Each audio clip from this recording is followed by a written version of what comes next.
So we're now recording on the video. So mind your language. Of course. Of course, yes. But this is the thing. If people watch the video beforehand, I think I've only stuffed up one intro. I've done the intro and I totally stuffed it. We had to go back and do it again. So here we go. Quick intro, straight into it. Hi, I'm Tyson Franklin, and welcome to this week's episode of the Podiatry Legends podcast designed to help you feel, see, and think differently about the podiatry profession. With me today is a veteran of the profession. I hope you don't mind me calling you a veteran. It is Bronwyn Cooper, and she is a pain podiatrist, a clinical educator, and a consultant in clinical applications of footgear. She also has medical laser, or it's also called photobiomodulation, which is a new word that I've learned. But today we're talking about Barefoot Science. Less is more, next gen orthosis. Even though I like to say orthotics myself, but I know that annoys Bronwyn. So how are you doing, Bronwyn? Oh, Tyson, you can never annoy me for too long. I'm doing very well. Thank you for that warm welcome. I'm happy to be called anything. Veteran's fine. I am a veteran, and that's why I'm happy to share all my knowledge. But most people don't really realise that it's orthosis is the singular noun, orthoses are plural, and thanks to the Americanisation of the orthotic business some decades ago, we use the American speak. Orthotics is an adjective, so we don't talk about someone's prosthetics. We talk about their prostheses. So that's it. Lesson in English 101 over for the day. Yes, yeah, I know. And I didn't do well at English at school, as you could probably tell, which is why I tend to stick to the orthotic side of things. But I do, when people do say orthosis or orthoses, it does sound far more intelligent than orthotics. But yeah, anyway, we digress. So we're here today to talk about Barefoot Science. But before we get onto that, what's your little bit of history? Which I say you've had a long history in the profession. You've done a lot, but for starters, what got you into podiatry in the first place? Oh, well, when patients ask me that, I have a bit of humour with them and usually say I wanted to be a dentist, but I flunked teeth and went all the way down the elevator shaft to feet. Truly, being serious, I really wanted to do something in the health professions and originally thought I might have wanted to do medicine, actually, but I couldn't bring myself, being a lazy little person, sometimes like you, Tyson, couldn't quite work hard enough to make grades. You call me lazy. You know me better than I thought. So I thought a section of the body would do for me. No, it wasn't that I had foot problems. A lot of people enter their profession because they've had sports injuries and foot problems. I had none of those things. And I was very sporty, but hey, we've all done lot volleys, and that's going to be relevant to the presentation today. So I thought I'd get that one in now. Yeah, no, that's right. So you thought you chose, so you want to do something in the health industry. Yeah. Decided on feet, which I think are far more exciting than teeth. There's a lot more going on. And so when you started the course, so when did you graduate, so people know? Well, I graduated way back in 1973 from what was known as the New South Wales College of Chiropody, back before we had any university degree courses in Australia. But I did have the good fortune to be in the first undergraduate group in Australia at any of the institutions, and there were 5, I think, at the time around the major states, where we could study chiropody/podiatry before we fully transitioned the name across to podiatry. So I was in the group that was fortunate to have an undergrad lecturer who went to the west coast of the States, United States, and came back with a very new formative knowledge from there on pediatric biomechanics. And my year was the first one to be taught this. So the class notes are behind me in my little mini bit of library behind me, compendium of pediatric biomechanics. Scalotto edited that. A lot of people from that era remember that as the Bible, which was the typed up class notes. Yeah. And see. So, yeah, dates me. But at least I have hair, Tyson, still. Oh, geez, you've called me lazy, and now you're picking on my hair. Now all you need to talk about is the extra weight that I'm carrying, and we've done the trifecta. Hey, I'll look at it this way. If friends can't pick on you, then nobody can. So you would have seen a lot of changes with the profession over the years. Absolutely. And like I started podiatry in 85. So it was 12 years after you graduated pretty much. So over that period when I went through, everything was when you were talking about custom-made orthoses, it Mhm, was mhm, everything was a rigid form of plastic. Roeder was mhm. like the duck's nuts at the time, and then there were like other materials. Every rear foot post was 3 to 4 degrees inverted. And when you ask the lecturers, why does it not matter what type of patient I have or what type of problem they have, the rear foot post is always 3 to 4 degrees inverted? Mhm. And they never had an answer because that was just the way it was always done. I Over want the to throw years, throw in my artifact. That's my own foot orthotic that I loved. And you're right, from what was it, from the Langerland? It probably was yeah, 1980s. Roeder, an acrylic, vertebrae post. Loved it at the time. that's Yep. an acrylic post as Yes, well. it is. Yeah, Metal macrolate. I Yep. had exactly the same thing. I had a pair of Roeder orthoses. I'm going to keep trying to stick with the right terminology with you, Mm, mm. with an acrylic post because it looked really cool when you had that clear. And I buffed this thing. It looked that good. I didn't want to put it in my shoe. I wanted to just put it on a shelf to show people. But a lot has changed Mm, from what we mm, were taught mm. going all the way through. And even for a certain period of that, I mean, yeah, a number of decades, everything was, no matter what the person's problem was, everything was always treated with what they classed a functional orthosis. Mhm, mhm. And even now, especially the last 5 or 7 years, I've seen a lot of changes where, especially a lot of the younger podiatrists are getting more into the rehab and muscular type work, muscular Size neuro work. prescription and so on. Yeah, Yes, it is absolutely. really changing, and some people agree with it, some people disagree with it. And so, like I said, you've been in for like 4 decades, so Mm, you would mm. have seen a lot of changes over that period of time. And I did, absolutely. And I like to think now I'm actually leading some of the changes as we move into photobiomodulation and indeed even this neuromuscular orthotic approach. But look, the orthotists have been doing the neuromuscular orthotic approach and even the chiropractic profession for some time. So really, one word, promoting proprioception, which we inadvertently dumbed down a bit and interfered with. So, I love doing orthotic work and did functional root, vine, and weed, no matter what you wanted to call it, devices. And then along came all the little nuances with the Kirby technique and, the Blake inverted technique and the Kirby medial scribe and the whole bit. And I did them very well and very successfully in the labs that I happened to use, did devices that were very good and not faulty. But because I discovered in 2004 there was a device where the orthotic had been built into the solid shoe, which many will know from Switzerland, Massai Barefoot Technology, the MBT shoe. And I discovered it was having more profound effects on the whole of the body of patients. And I totally got where that was coming from. I don't need to explain it here. It's both the rocker effect, but the instability of the open cell rubber in the heel sensor, as it's called. And a few years later, I thought, God, I wish somebody would do this in an in-shie orthotic. There were already a lot of preforms in Australia, Yeah. and they had, in fact, already done this. It was Barefoot Science in Canada, and it had been done at that point for a minimum of 5 years, if not longer. I actually discovered them at the World Masters Games at the same time as in-shie socks. So one of the sayings we have is put the brain back in control of your feet, that neural loop. And some people therefore know this is a neuromuscular concept or sensomotoric.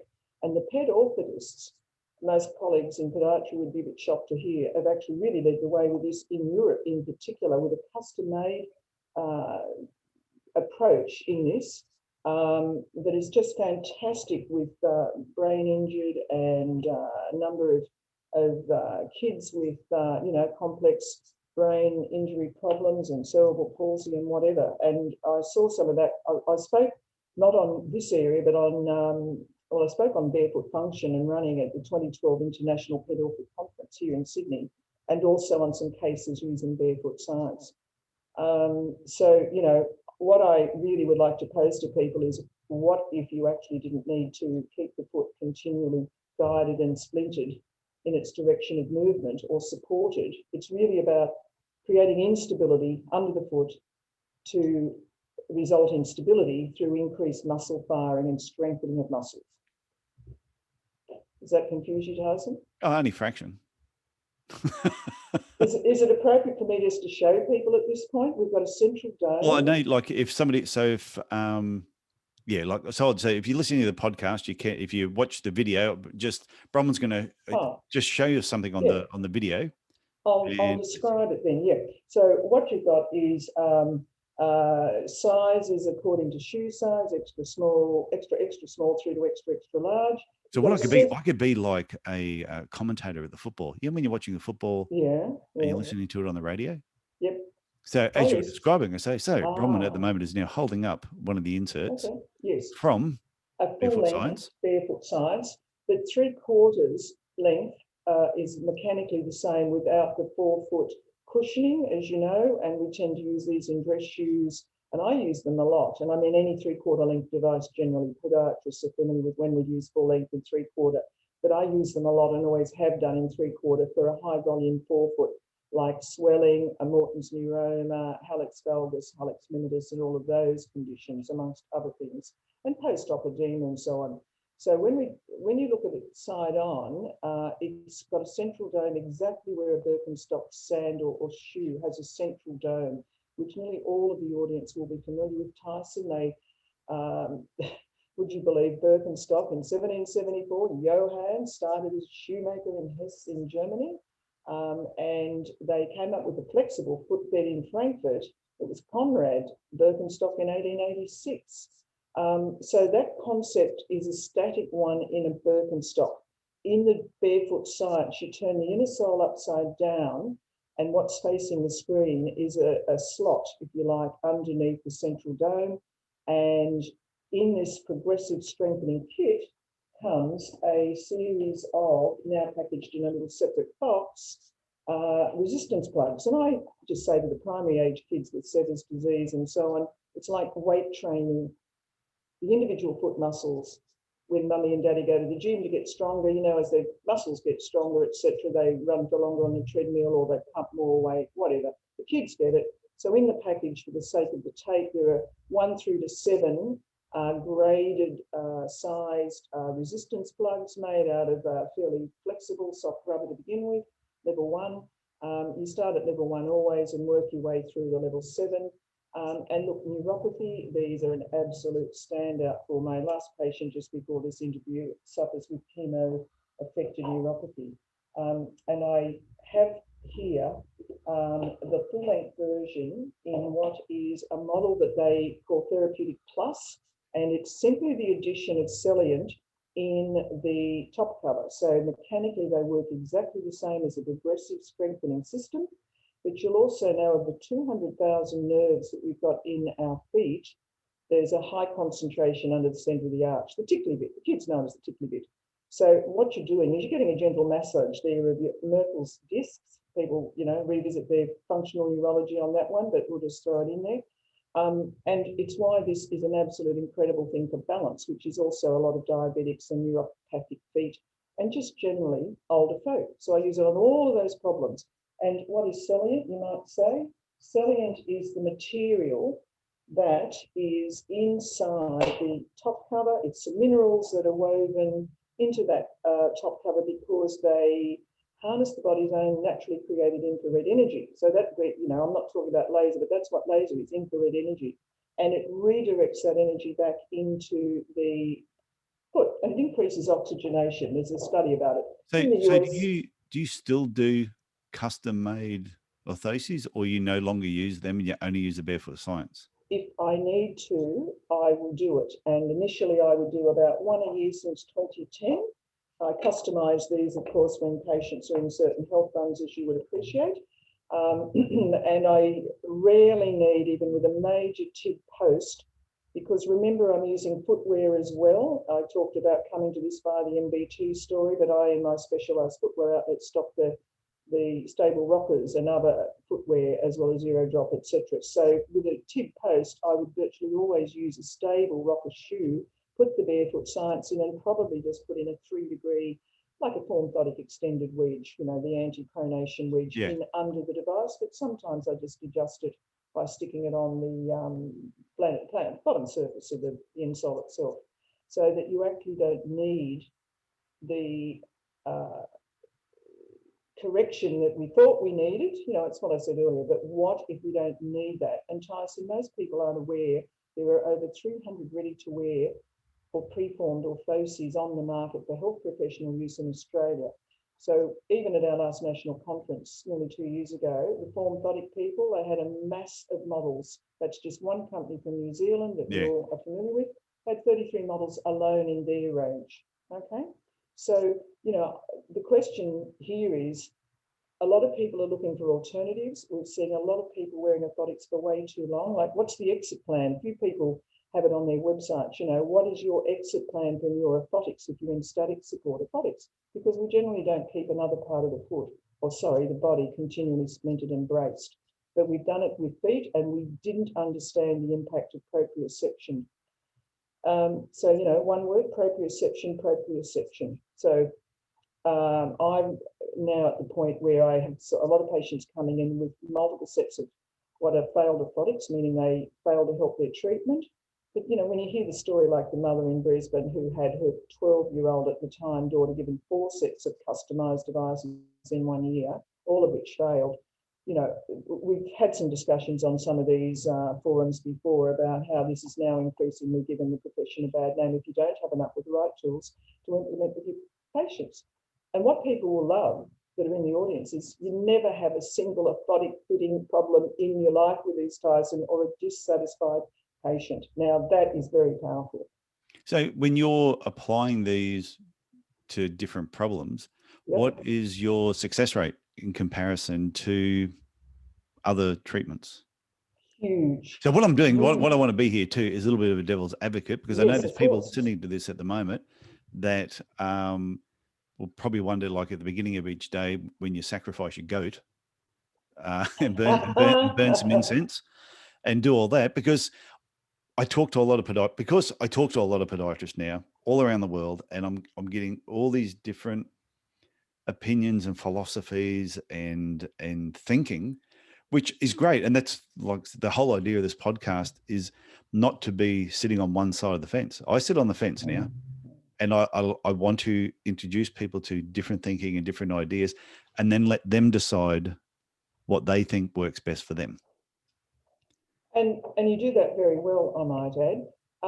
So, success rate, 95% of my patients choose to leave wearing them because they get to try them on. If they don't like them or they don't fit in their shoes, the first thing they'll say when they've been in a previous orthotic is they'll walk up and down in the hallway and go, "Oh my God," and look at my face. They'll go, "Oh my God." And I'll say, "What are you experiencing?" "Oh, there's more room in my shoe." Now, we have underestimated the influence of cramming the foot into the shoe. And I restore function, in 2 ways, well, a number of ways, but in the wholesale division of my Dr. Foot Solutions company here in Sydney, there are only 2 products that we distribute to clinicians, and the other one is the toe trainers, which help hold the toes apart. Now, this that I'm holding, I actually wore them last night. Good. The toe trainers you sent me, I put them on. I wore them for about 3 hours, even though, yeah, I know. I wasn't going to follow the instructions. I said, I'm going to push it. But I wore them for about 3 hours and eventually took them off because they were starting to get a little bit uncomfortable. But what was interesting, because I told you about this pain I have in my forefoot on my right foot. Yes. While I had them on, I didn't have any pain in my forefoot walking around, because I put those socks on that you gave me as well. Toe socks. Yeah. Injinji toe socks. Give them a plug. Yep. Yeah, I know. Well, my daughter laughed at me when I was walking around with them on. But when I put the toe the what do you call it again? The toe trainers. Why I call them that is because in podiatry we have separated spreaders and spacers, and these are officially called spreaders. But all of those devices distributed through every one of the major supply houses we have, and there are many for podiatrists now, squash down to fit into a fashion shoe. They don't help you reclaim function. This is more a yoga or a barefoot device. And Tyson for me, disregarded the instructions. Yeah, but I'm not a born skeptic, but I love to be skeptical with everything. That's healthy. Yeah, because I'm not just going to, somebody tells me something, I'll go, oh yeah, okay, that must be real. And I just go with it. So when I looked at what you gave me, I said, okay, I'm going to put these on. And I wore them for about 3 hours. I'm going to take them off now. My toes starting to feel a bit weird. I took them off. But before I took them off, I stood up on the ball of my foot and I went, I got no pain in the ball of my foot while I got this thing on. As soon as I took them off, I did exactly the same test. And I said to my wife, I went, shit, all my foot's hurting. Well, it's now somebody would argue online who was a skeptic and say, oh, perhaps the pain that it created from the pressure of the toe trainers on his toes distracted from the pain around I think it's around your MP joints. And look, for those on this internationally, Tyson's in Cairns, which is almost as far away from me in Sydney as you can get in Australia. It's, is it 2,000 kilometres, I think, or 1,500? Anyway, No, whatever. it's about 2,500. Is it that? Yeah, okay. Yeah, well, it's actually from really Cairns to Brisbane, it's 1,800 kilometres, and then it's about another 900. It's about 2,700 kilometres south. Yeah. So you're just down the road. You're right. You're just down the road here in Australia. So therefore, he is not under my care, but I do a lot of Skype and telehealth consults on this. What's probably happening is you're probably decompressing your forefoot. So that's interesting. That's happening. I've also forefoot, as in the area that I think is symptomatic. He said that the balls of his feet got a total hammering, doing a lot of in COVID on a warehouse floor, a martial arts. Is it, Tyson? Yeah, on concrete. Yeah, on concrete. Oh, what was that? That was sore before that anyway. So I knew exactly what I had done, but it was just, yeah, like I said, I'm always open to different treatment. I'm always open to new ideas, but I stay skeptical until proven otherwise. So maybe saying attitude. Yeah, it's because I won't just do something because somebody says, "Oh, this is what you should be doing," and because I don't like. I mentioned the thing during the reboot about the bandwagon effect. Everyone just jumps on board of something because it's popular. So I would prefer to look at something, do my own test. Even when I was making, I'm going to say orthotics, it's just easier for me. So when I was making orthotics, and we were doing a plaster cast. When we decided to move over to scanning at one stage, when I first did it, instead of just going, okay, that's what we're doing and switching, I said, the next 10 patients that come through, I'm going to do 10 with the plaster cast, and I'm going to make them another pair doing the scanning. I'm going to give them 2 pairs. I'm not going to tell them which is which, and I want them to tell me which one they preferred. So did the plaster cast, sent it off to a lab, did the scan, designed it ourselves, and milled it on a milling machine. Gave them to the patients and said, I'm not going to tell you which is which. 9 out of the 10 said they preferred the ones that I did the scan and I designed myself. So that convinced me, okay, that was the direction we were going to go. Now, if it had been reversed, if the results had come back the other way, I would have gone, I have to stick with the casting. Yeah, that's right. And if you had the option of something like a Barefoot Science, especially when you then consider the cost and told them the cost of each of them and could give them the choice between all 3, I'll guarantee, because these feel so very incredibly different. So you asked about success rate. It's actually too good. And people come back in for repeats. And when I say repeats, I mean, I've got 10 pair. Mine have lasted longer because I rotate a lot. I've got a pair down there that look like a communion wafer. There will be some Catholics on the audience that'll know what that is for a laugh, because she's got very, very anatomically flat feet. But, you're switching on your foot intrinsics and your weight training your intrinsics, in-shie with each step as you walk. But no matter what the patient problem, and I had a guy with a stud from a soccer boot of an opposing player went onto the dorsum of his foot, and he'd had it for 2 years. And it was the first year I was doing these back in 2010. And he was a bit skeptical, but you know what? It was uncomfortable. I think he had some irritation of his nerve.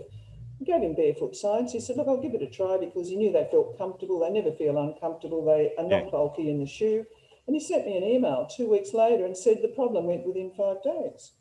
Now, what I'm going to hold up on the screen here is a rheumatoid before you do that, foot. Before you hold that up, right. So anyone listening to the podcast, on the video, Bronwyn is about to hold something up. But what I wanted to ask was, so are you the distributor of this product? Or? Yes. So after my second order from Canada, which goes from the factory in Korea, think about it, in Busan, South Korea, to Toronto is the head office in Canada, and then back to Australia, we went to do our third order, and he said, he knew I could get it and understood it. So he said, do you want to distribute these in Australia? And to be honest, we had a business failure with a retail footwear outlet in the city that ran into the 09, 08, whenever it was, GFC. And we were looking for something else anyway. So that is why I have a sideline, as it were, for distribution. And we have been mainstream sometimes, like at the 2011 National Conference, which was in Melbourne here in Australia. we were there with a boob. We've done it again in 2017, and a few years in between we've been there, and quite a few state conferences. But a lot of people don't understand that this is a neuromuscular orthotic, whereas you get the chiros who understand it better. So some of our most solid and long-standing and best clients, in fact, are chiros. But having said that, my newest best podiatry account is over on the northern side of Sydney, and he ordered 24 pair again the other day, and he's ordering that many about every 6 weeks or every month because he gets it. And why he gets it is the effect. This is 30 minutes later, a pressure test that I'm holding up that is on our website somewhere, and it's a rheumatoid foot in July 2014 in the NHS in the UK. Now, my dear colleague Neil Frame in the UK was doing some evaluation and put together a very big submission on why addressing the cause of the problem would save the NHS money. But the timing on this forced data collection is 30 minutes later, and the top footprint, there are no toes weight bearing at all, and the first med head's got a bit of a black spot, nothing under the lateral four med heads, and the heel's quite heavy, dark. If you look at the 30 minutes later, and the time's on there, and it's on our website, as I said, you can see you've actually got the hallux properly bearing weight in toe number 2, just in 30 minutes. And look, that person is most probably in the wrong shoe, because frankly, there aren't very many people who understand the effects of footwear as much as I do. That's why I call myself a clinical consultant, not an academic. So you're saying the Barefoot Science inserts, yes, but to get the best use from them, they must be combined with certain types of footwear are better suited to get the most use out of them, or the most benefits out of them. You get more benefits because you'd be eliminating the bad effects and deleterious effects of the wrong footwear. So that if you've got motion control and stability footwear, someone was in yesterday, their Asics Gel Piano was 12 mils in heel height. And incidentally, Asics is the only one of the majors, I think, or of the main majors who don't publish their heel height, but they do seem to understand it better. And you can Google up, if colleagues don't know this, go online every time your patient's in a shoe, and particularly with forefoot pathology, Google up and see what the heel height, or drop, as the footwear industry calls it. And look, there will be some lay people watching this later, and other health colleagues who aren't as much into footwear as perhaps podiatry. You know, if they're not familiar with, drop is the sports shoe industry's classification of the heel height. It was always called heel height for years. But, you know, I love being controversial like you. I just tell my patients, sorry, I'm not controversial. Your body will tell you what is the better shoe. And this is why they'll buy shoes from us. But if I hold up Benno Nigg's seminal work on the biomechanics of sport shoes that I bought back in 2010, so Benno's retired from University of Calgary, but everybody knows Benno's work, and I heard him in the 80s for Sports Medicine Australia out here. If you prescribe and advise shoes, you should have read this work, and if not, then in my opinion, you shouldn't. That's why I'm controversial. You shouldn't be prescribing shoes, and add into that, you shouldn't even have them in your own clinics and use them on people unless you understand the clinical benefits. So if you want to put them in certain of the big box brands shoes, have them there, but have a zero drop. Have the way our shoes used to be, our Dunlop volleys. And I never. So what are the brands? What are the brands that you recommend? Well, there are a lot now of zero drops. I've stocked Topo and still do. That's the ex-GM for Rockport in America. And he's the dude who ran in the original dress shoe in the Boston Marathon in, I think it was 85. I've forgotten, Tony Post, that's his name. So Topo, Tony Post, right? Now, they're distributed in Australia out of Injinji in Brisbane, but we went also back to mainstream to Ultra, which was our original from the US model. So they're running shoes and walking shoes for runners. And, you know, I used to have to put my Morton's Neuroma, people with that type of forefoot pain, into a rocker, like a MBT or the stable MBT speed or a Hocker. But when the zero drops came, and you're then taking the weight back off the met heads through the arch of the foot, you're engaging the arch with Barefoot Science as a structural entity, which is what it is at. The arch was never meant to be continually supported and trussed up, which is what most of the modern sport shoes have done. And what happens is those shoes, people don't realise they're a part of the problem until they get to try a different one. Now, I think I might have gone off the point just a bit, but to get back to what you were saying, yes, they do make a bad shoe look good, but really what you're doing, you'll get a better clinical effect in the correct shoe. But what you're doing is you're simply using science and technology to start to incorporate what in effect is a barefoot effect, but inside your shoe while you're safely shod. So they're the brands of, Zero Drop. I also do stock Vivo Barefoot, but with my, which have got no cushioning whatsoever. So you wouldn't have liked those in the ball of your foot for your, I'll call it concrete-induced injury, Tyson, when you're used to a hocker, you see. But I've given you an Ultra with a Zero Drop with a certain amount of cushioning in that model I sent you. Yes, and I'm dying to test them out. And what's held me back from actually putting them on and just going for like the walk run that I normally do is we've had such shitty weather up here. Where it has been bucketing down rain. And I thought, I'm not going to put on a new pair of shoes and go and get them trashed or get them wet straight away. I just wanted to wait. So I wore them around the house and must have been bloody comfortable to wear, but I haven't really tested them out like a proper stride to see what it's like on the problem with that, and getting to that certain distance when I know I actually start to get problems. So I'm interested to watch this space and see what happens. And I think everyone will be very interested in your feedback. Look, can I just say that what I discovered, people stood upright with MBT back in 2004. Now I can shove these under the foot inside the shoe, therefore, of a GT patient who's elderly, and I'll say, have a walk in the hall and tell me what you feel. And it doesn't matter where the clinical problem is, even if it's calloused nail edges and chronically damaged nails causing low-level ingrown toenail discomfort around their toes. You're bringing the foot back in the shoe, and I'm just cupping my hand. If you raise your arch, the toes come back in the shoe a little bit. But what a lot of oldies will do is they'll stay and they'll say, oh, I feel taller, and right now I'll sit up straighter. That's the effect it'll have because of the sensory stimulation. And what I did in my Clinical Gems webinar on Wednesday night, I actually showed the footbeds that are in my old FootJoy golf shoe and my Dr. Comfort, because I do still have to do some orthopedic shoes for people with really swollen and edematous feet. But fundamentally, even diabetic footwear, in my opinion, by being more like coffins for feet, inhibits whatever proprioception's left. So Barefoot Science in there, particularly the model for diabetics, and I use that with a Celiant. If it's increased oxygenation of tissues, you use it for post-arthritis, Raynaud's, any circulatory problem, post-injury, post-operatively, but often with a swollen foot post-op, they need 3/4. So I'm just holding up my FootJoy golf shoe I no longer wear because I've got so used to wider toes, and my feet are good. I don't have anything wrong with my feet, but it's the standard aesthetically shaped toe box that everyone from ASIC, Nike through to Saucony do. But if you also look at this, look, it's like the Dunlop Volley in a golf shoe. It's got no stiff shank, it's got some studs, etc. Am I saying that people should all be in shoes like this? When they're young, yes, to develop strong, healthy feet. But if they're injured, then no, that's when we need to use things like the Hockers and stiffer soles in the Ultra and all of that. But you still use Barefoot Science no matter what the clinical problem. Okay, can I go back? I want to go back a step to when you said in 2011 you had a stand at, say, the conferences.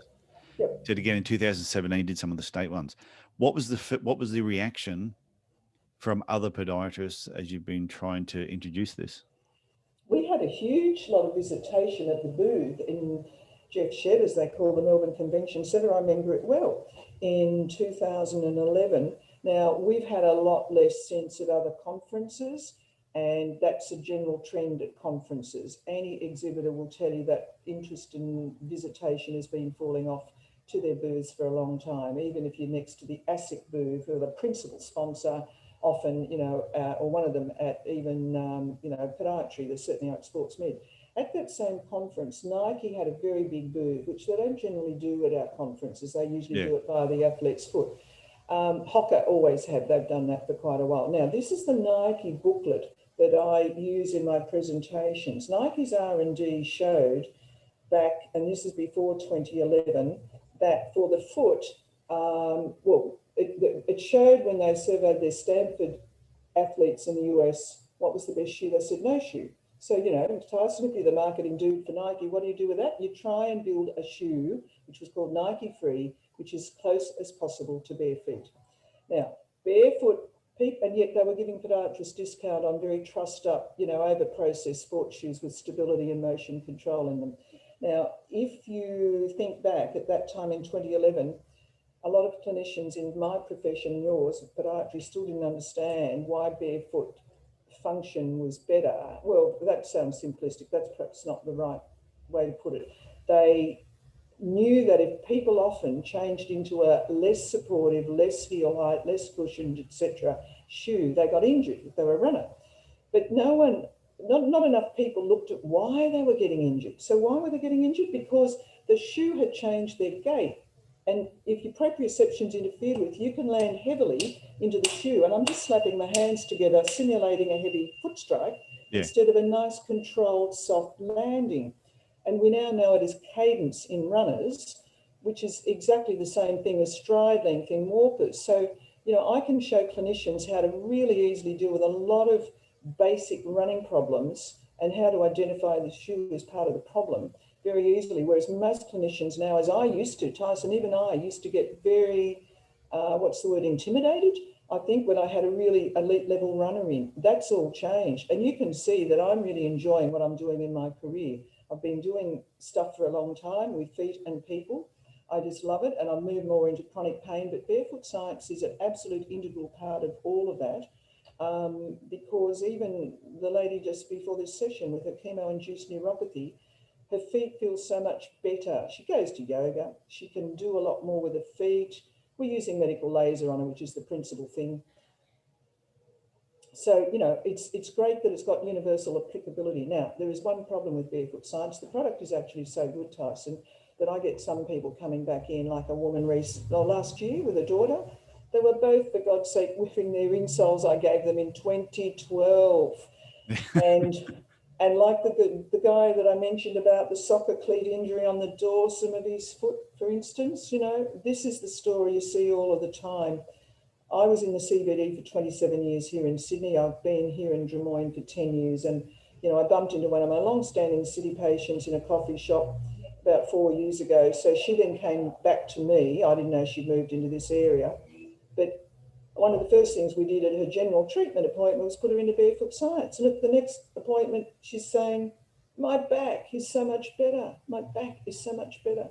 So what do they retail for? If someone wanted to get some of these, or they want to connect with you, what's the best way to do it? Look, whatever people want to charge for them is fine. This is a dearer wholesale cost to clinicians because Lance, the CEO in the Canada, says it's like a 7-step manufacturing process, lots of different rubbers, etc. So it's not around the $30 to $40 preformed mark. It's actually $85 Australian. Now that's the level 7 of the biggest plugs that fits exactly into the central spot under here of the dome, right? So if, however, you didn't tell your patients what the fee was, the woman yesterday who had 5 orthotics and only one set for only 5 years, but I've forgotten, I know what it was she the plantar plate, I think. But the minute I put her in these, so I do this with plantar plate, everything.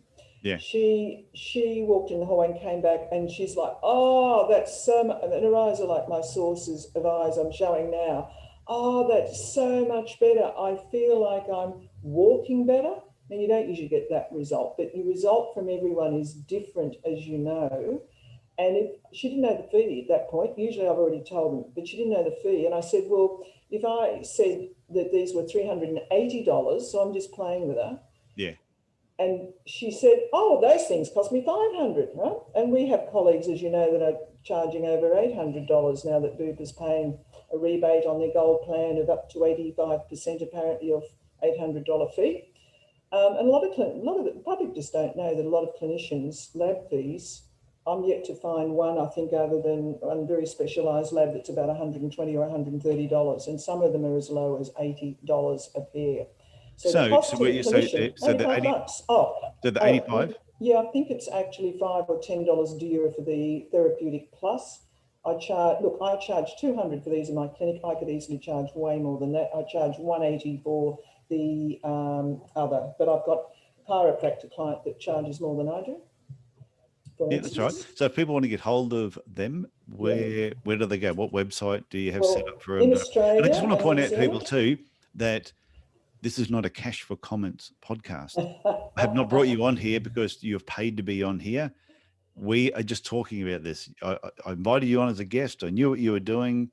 I thought this will either get some people talking. It might stir up a few people. I don't know what sort of reaction it's going to have, but I'm just let people know that you have not paid to come onto this podcast. So, yeah. Very good point. I have sent products to Tyson because I'm doing that as a favour to him anyway, because he is a clinician who no longer practices, needs to stay up to date and wants to on what's happening in our profession when he runs a really fabulous podiatry business reboot, which I did recently with Tyson. As I said online, you know, you're never too old to teach an old dog new tricks. See, now people are going, right, okay. So it's like, yeah, she came and did your reboot, so now you got her on the podcast. It's sort of well, you can edit that out, but no, that's all right. We all do things for each other. I've sent a free pair to a physio in Roma in Queensland when she sent me the photo of the nurse's neuropathic and swollen feet, and I suspect she also has hallux limitus, but the clinician does. So I also sent a pair for her. So, you know, I've had a lot of people that have been on the podcast. We do give these away in limited numbers. Yeah, but I've had people, you know, like Simon Bartold's been on the podcast a couple of times and will probably be back again. And yeah, I've got a number of people that have been on the podcast who are doing their own thing, who have never done the 12-week reboot. So yeah. And so to answer your question, drfootsolutions.com.au, or you can phone one of our friendly team here in Sydney. We are the Australian and New Zealand distributors, and we have some clinicians in New Zealand wearing them. By the way, if you're in domiciliary practice, they're great because of balance, and you only need to have, if you've got mainly female patients, extra small, small and medium in 3/4 length. We've got to have, my 90-year-old patient's been coming for me for 30 years, has just walked through the door, so she's in them for balance. Kate's going to take a photo, and I'm just having a reminder of me for our social media. Now, in the UK, there's a distributor called allaboutbalance.co.uk, and I know you reach globally, Tyson, and in the US and Canada, it's barefootscience.ca, I think, and .com.au as well.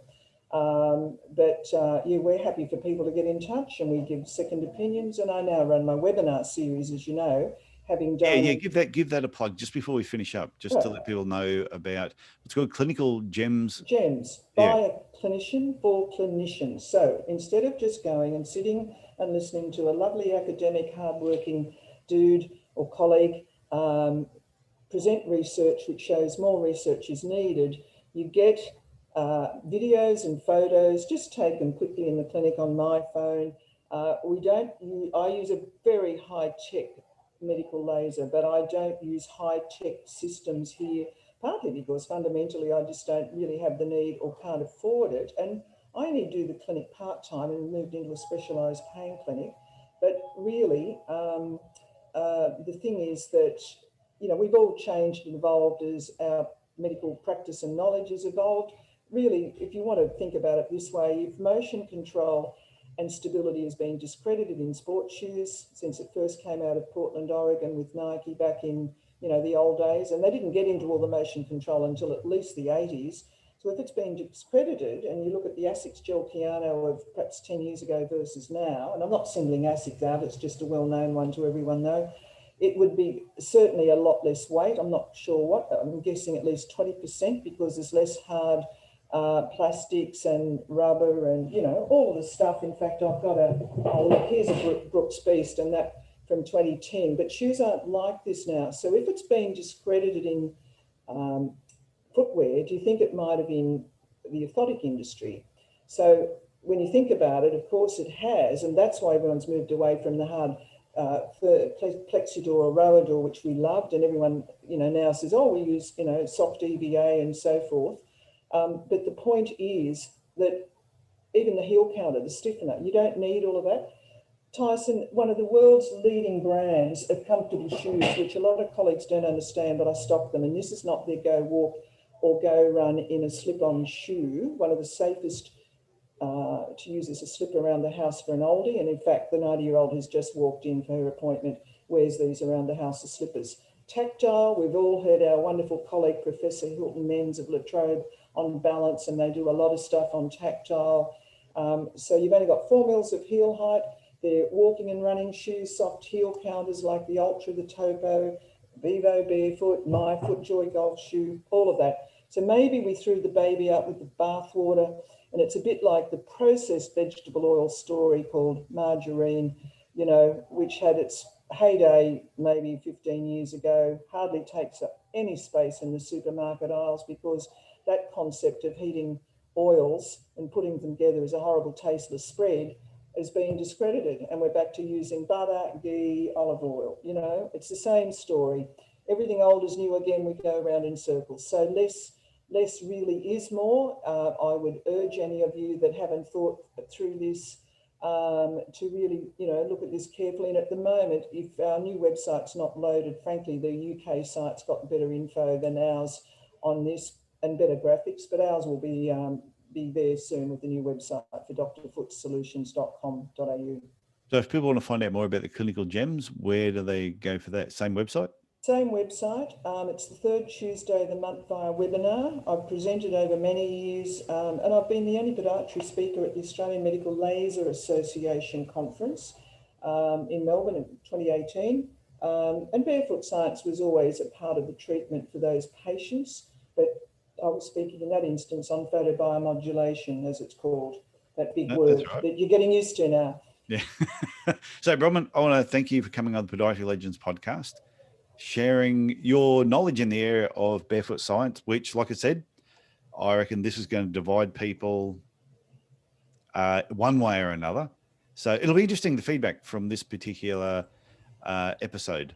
You know, I'm going to disagree with you. We've been through all of that and people have thought it through, and I think it's going to unify them because, as I say to patients, our goal is to get you to the point where you can function comfortably with bare feet. But to get you there, whether it's the Achilles tendonitis I've seen today, who's had that for about 2 years, and laser is the most crucial thing there, but this is also part of it, and the footwear, whether it's the chemo-induced neuropathy, oh golly gosh, I've forgotten what else I saw today.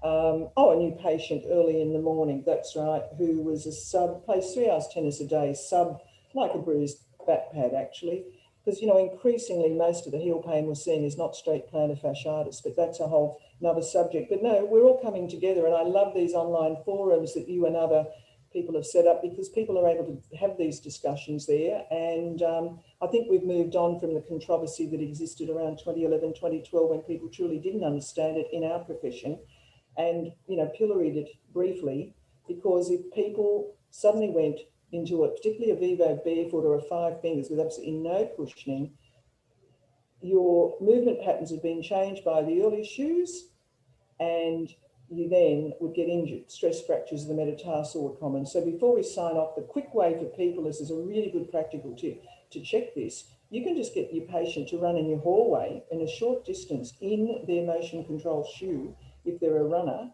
and then get them to try, if you've got a 0 drop shoe, without telling them how to run differently. You don't do that. You just get them to run, and they will run differently. In all the people I've seen, 100% of the time that I've done this since 2011.